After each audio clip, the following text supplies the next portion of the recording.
Почитувани ученици од второ одделение, јас сум наставник по физичко и здравствено образование и се викам Илем Мишевски од основното училиште Страшно Пинџур, село Мало Коњари од општина Прилеп. Денес, како наставна содржина, ќе ни биде скокање од место.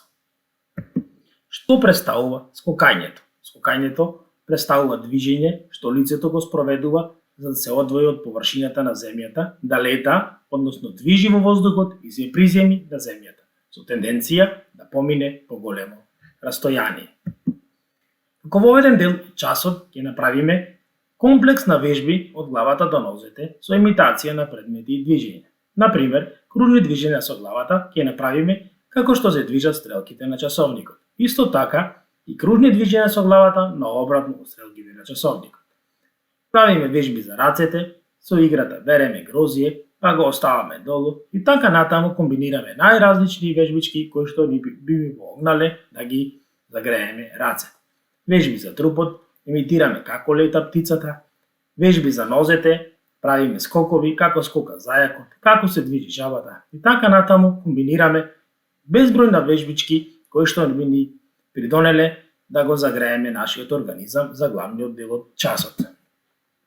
Како подготвителен дел од часот ќе ни биде една елементарна игра која што се вика "Каде што застанав, ти продолжи". Учениците се поделени во 3 или 4 колони, кои застануваат паралелно зад една линија. Учениците што се први во колоната застануваат со двете нозе зад линијата, скокаат суножно од местото и доскокнуваат на двете нозе што се подалеку и не се поместуваат од тоа место. Следните ученици во колоната им приоѓаат на првите, ги поставуваат стапалата со прстите до петиците на тие што скокнале претходно и тогаш овие се поместуваат и седнуваат на страна. Вторите скокаат на ист начин, потоа доаѓаат третите, четвртите и така се поред сите оние кои што се застанати во колоната. Каде што еден ќе скокне, другиот оттаму продолжува. Која колона најдалеку ќе доскокне, таа екипа победува. Скокањето од место. На подлога се обележува една подолга линија зад која застануваат сите ученици во врста и сите скокаат сунужно колку што можат подалеку до полуклик. Кој ќе скокне подалеку? На знак на наставникот, активното се повторува повеќе пати. Иста вежба, но сега паралелно ја изведуваат по 4 или 5 ученици. Кој ќе скокне подалеку? Се повторува претходната активност, но скокаат само најдобрите од секоја група за да се види кој ќе скокне најдалеку во одделението.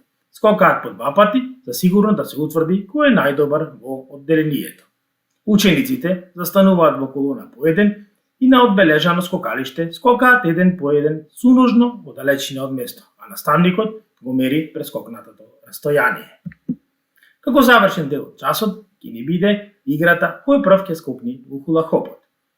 Учениците се застанати во права линија на растојание од 3 метри наспроти хулахопите. На даден знак се скока во него, го излегуваат низ телото и го покажуваат горе над главата. Последниот кој останат испаѓа од играта.